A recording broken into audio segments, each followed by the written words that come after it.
8 jam Pak Ahok bersama dengan kejaksaan saling bertukar data dan informasi seputar korupsi di salah satu badan usaha milik negara yang tentu kita bicara tentang BUMN nomor satu di Republik ini yaitu Pertamina dengan skor fantastis ya, 1.000 triliun katanya seperti itu dalam akumulasi periodik ya. Nah, kelihatannya ketika 8 jam diperiksa dan Pak Ahok keluar, ya kita melihat bukan Ahok yang seperti sebelum masuk di kejaksaan. Kelihatannya mulai landai dan kehilangan ya kepercayaan diri ya yang berapi-api seperti biasa. Ada apa? Kita akan bahas di Bukan Partai Politik. Baik teman-teman, selamat datang kembali di channel Bukan Partai Politik, ruang publik, sekolahnya publik, bukan sekolahnya partai, tempat kita bersama-sama belajar untuk ya membangun kemampuan berargumentasi ya tanpa harus memaki atau berteriak di sana sini dan mengedepankan apa yang disebut dengan argumentasi. Don't raise our voice, emotion but argument. Nah, teman-teman sebelum kita bahas tentang Ahok kalah telak ya, skornya menurut saya ya bisa 3-1 atau 5-1 ya, seperti itu untuk kejaksaan. Nah, apa pasalnya? Ya kita tunggu saja sebentar ulasannya ya. Saya ingin mengajak teman-teman kembali yang serius ingin punya investasi yang terjangkau, tanah 10 kali 20 di sekitar IKN ya, 10 sampai 12 menit, dia persis di pinggir jalan utama, teman-teman bisa, berinvestasi dengan hanya Rp1.000.000 ya. Silakan cek informasinya di bukanpartaipolitik.com ya. Silakan hubungi nomor yang ada di sana dan sudah banyak sobat-sobat bukan partai politik ada di kisaran investasi ya atau tanah yang kita investasikan. Baik, kembali kepada persoalan kita teman-teman, ada buku yang saya baca ya, Rahasia DNA, ya, Kode Bentuk Kehidupan Manusia. Ini sengaja saya baca untuk ya mengendurkan pikiran ya, jangan sampai tegang dengan isu-isu politik ya, isu-isu yang sebenarnya tidak perlu harus diseriuskan terlalu serius ya, tetapi tidak boleh juga lengah ya. Jadi partisipasi opini publik kita itu sangat memegang peranan penting dalam konteks ikut serta ya mensukseskan ya kebijakan negara atau kebijakan pemerintah agar supaya ya, masyarakat kita betul-betul teradvokasi ya. Baik, kita tinggalkan itu dulu. Ada 5 syarat yang harus dilakukan untuk mendapat hadiah Nobel ya. Ini bukunya Kosuo Murakami, pasti teman-teman tahu ya. Ada pesan 5 syarat wajib untuk mendapatkan hadiah Nobel ya. Yang pertama, ya menurut Dr. Reona Esaki, jangan tertawan oleh kondisi yang sebelumnya ya, karena anak muda bisa kehilangan kesempatan yang berharga. Artinya jangan terkooptasi, jangan terdikte atau didikte oleh satu kondisi sebelumnya tanpa punya keberanian untuk melampauinya ya. Kemudian yang kedua, jangan terlalu menyerahkan diri pada sosok guru yang besar.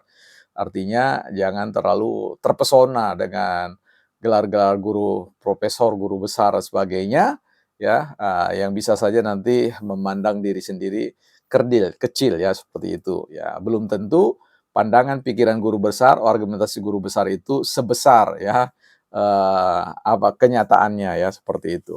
Kemudian jangan menyimpan semua. Orang muda pun punya batasan kapasitas memori ya. Buang hal yang tidak berguna, siapkan ruang untuk pengetahuan yang baru. Artinya jangan semua isu Anda hajar seperti itu ya. Kalau seperti Bang Rocky Gerung kan semua isu seolah-olah beliau sudah tahu ya. Padahal sebenarnya tidak seperti yang dibayangkan oleh kebanyakan orang. Menurut pandangan saya dan saya bisa salah tentang hal itu. Yang keempat, jangan menghindari peperangan. Artinya dalam konteks itu harus fight ya gitu ya. Kita punya data, kita punya informasi, ya silakan saja dibentur-benturkan ya, didialektikakan lah kalau bahasa santunnya. Ya, jadi harus punya keberanian, ya jangan sampai kehilangan jiwa kemandirian atau keberanian. Ini penting ya, bersama dengan mahasiswa saya selalu mengatakan yang paling penting adalah jangan Anda suka terjebak pada budaya kutip sana, kutip sini ya, kutip kutip sana, kemudian Anda lupa menghadirkan pikiran sendiri. Itu adalah satu kematian ya, yang mengerikan pada kemandirian atau otoritas berpikir kita. Yang kelima, jangan kehilangan kesensitifan ya, city fund ya. Kita akan kehilangan rasa keharuan terhadap keajaiban alam. Artinya aspek rasa ya, jangan sampai kemudian kita kehilangan atau mati rasa dengan berbagai macam ya, lingkungan sekitar dan tentu jangan sampai kita mati rasa terhadap, bahaya besar ya dari para koruptor-koruptor yang kemudian ya seolah-olah mati rasa terhadap penderitaan rakyat dan sebagainya ya. Ini kita problematisasi saja ya, dari 5 syarat menjadi guru besar. Kita kembali kepada persoalan yang ingin kita bicarakan tentang Pak Ahok. Ya, sepertinya kalah telak ya, skornya ya 1/3 lah atau 1/5. Karena apa? Karena apa yang disampaikan beliau sebelum masuk ke kantor kejaksaan itu seolah-olah beliau punya semuanya ya gitu ya. Punya semua data yang siap untuk membongkar sana sini dan sebagainya ya, dan itulah yang sebenarnya dinanti-nantikan oleh publik. Pak Ahok meledakkan itu semua ya. Tapi ketika sampai ke dalam ternyata yang meledak, yang kaget itu adalah Pak Ahok sendiri. Di mana letak kekagetan dan, meledaknya situasi itu? Ya ketika itu Pak Ahok sendiri mengakui bahwa, "Saya pikir saya punya data yang banyak sekali, ternyata hanya selutut ya, dan kejaksaan punya banyak ya, setinggi badan lah," seperti itu. Jadi, ini kelihatannya kecelek ya, Pak Ahok dan juga publik kecelek seolah-olah, apa yang disampaikan oleh Pak Ahok itu banyak sekali banyak sekali beliau tahu tentang segala sesuatu ya. Beda sikap kejaksaan yang diam-diam kemudian umumkan. Ya karena apa? Kejaksaan lebih banyak memiliki data-data itu. Nah inilah yang kemudian saya kira, kejaksaan tidak tertawan dengan satu kondisi ya, yang digembar-gemborkan oleh Pak Ahok dan juga yang lain-lain ya. Tapi kita lihat nanti ya, bisa jadi juga kita keliru ya. Jangan-jangan Pak Ahok, sengaja melandai dan kemudian, jangan sampai terbaca oleh, orang-orang di luar sana yang sedang khawatir ketika beliau akan menyampaikan itu. Tapi kelihatannya sinyal yang dikirimkan oleh Pak Ahok itu bahwa kejaksaan punya semua itu ya, artinya lebih baik lagi data-data yang ada. Nah, ini mau menjawab bahwa sebenarnya ya kita tidak bisa merendahkan ya, lembaga negara seperti kejaksaan seolah-olah kita kemudian memandang bahwa ada orang yang lebih banyak tahu ya, karena biasalah bahasa-bahasa di persidangan juga begitu ya. "Oh, kami punya bukti satu kontainer, kami punya bukti satu satu gunung," ya seperti itu. Tapi ternyata ketika dibawa, diperhadapkan, ditanya, ya datanya sangat, kecil ya, volumenya atau kuantitasnya, apalagi bicara tentang kualitas. Ya, ini penting sekali ya teman-teman.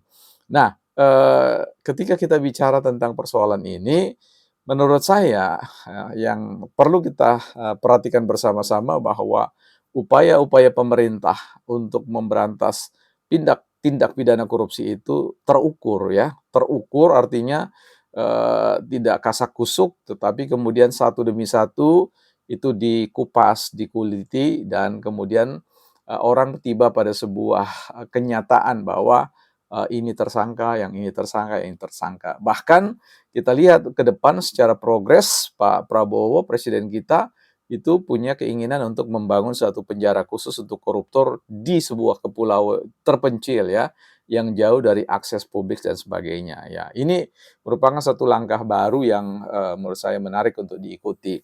Tapi sejauh yang saya, pikirkan terhadap bangsa dan negara ini adalah kita juga berhati-hati ya, jangan sampai kemudian kita lupa ya efek dampak dari pengejaran-pengejaran ini kan, tentu mereka-mereka yang merasa tersudut dan tersakiti juga dalam konteks hal ini, itu juga nanti akan melawan ya. Melawan itu dalam pengertian ya berbuat sesuatu yang bisa jadi menjadi sumber pemicu kekeosan di bangsa dan negara kita ya.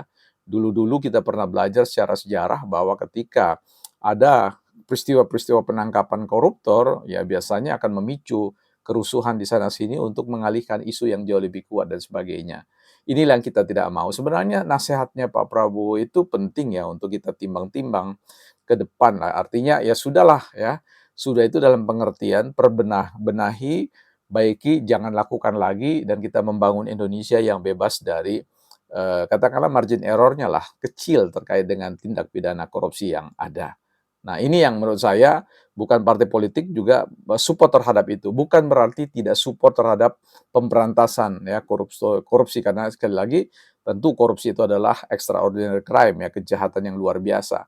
Tetapi kita lihat bahwa sejarah sudah mencatat bahwa terjadi ya para koruptor-koruptor mereka-mereka yang masa depannya akan terpepet ya, itu akan bereaksi ya, bukan merespon tapi bereaksi ya, dan bereaksi itu negatif ya buat kita.